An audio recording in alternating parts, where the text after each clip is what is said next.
언젠가 이런 날이 올 줄 알았다. 화성 연쇄살인 사건의 유력한 용의자로 지목된 이춘재가 DNA 일치라는 과학 수사의 결과물 앞에 끝내 무릎을 꿇었습니다. 그런데 화성 사건만이 아니라 또 다른 살인 사건을 5건, 성범죄를 30건 넘게 추가로 저질렀다고 털어놨습니다.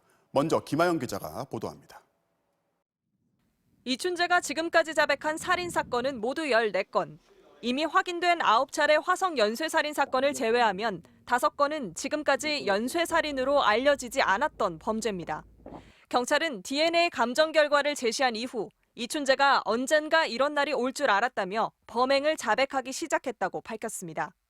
특히 이춘재는 사건을 설명하면서 그림을 그려가며 범행 장소와 상황을 구체적으로 묘사했습니다. 먼저 5건의 추가 살인 가운데 3건은 화성 일대에서 발생한 것으로 알려졌습니다. 1980년대 수원 일대에서 벌어진 여고생 연쇄살인 사건이 주목받고 있습니다.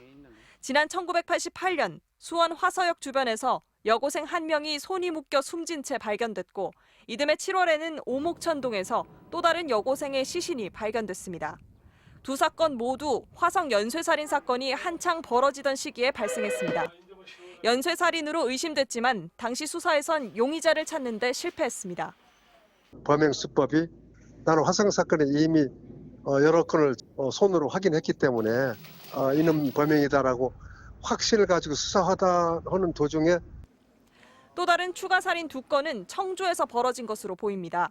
이춘재가 청주로 이사한 1993년 4월부터 처제를 살해해 구속된 1994년 1월 사이에도 살인을 멈추지 않았던 셈입니다. 게다가 이춘재는 자신이 저지른 성폭행이나 성폭행 미수가 30여 건에 달한다고 털어놨습니다. 이춘재가 군에서 제대한 직후인 지난 1986년 2월부터 6개월 동안 화성 태안읍에서 발생한 7건의 연쇄 성폭행 사건이 유력하게 거론되고 있습니다. 경찰은 추가 조사를 통해 이번 자백의 신빙성을 먼저 확인하겠다는 입장입니다. 이춘재가 오래된 기억에 의존해 진술하면서 구체적인 시간과 장소를 기억하지 못하는 부분도 있기 때문입니다. 경찰은 이춘재의 자백과 일치하는 사건 기록을 전면 재검토하고 또 다른 연쇄살인 사건의 증거물들에 대한 DNA 감정을 추가로 의뢰했습니다. MBC 뉴스 김하영입니다.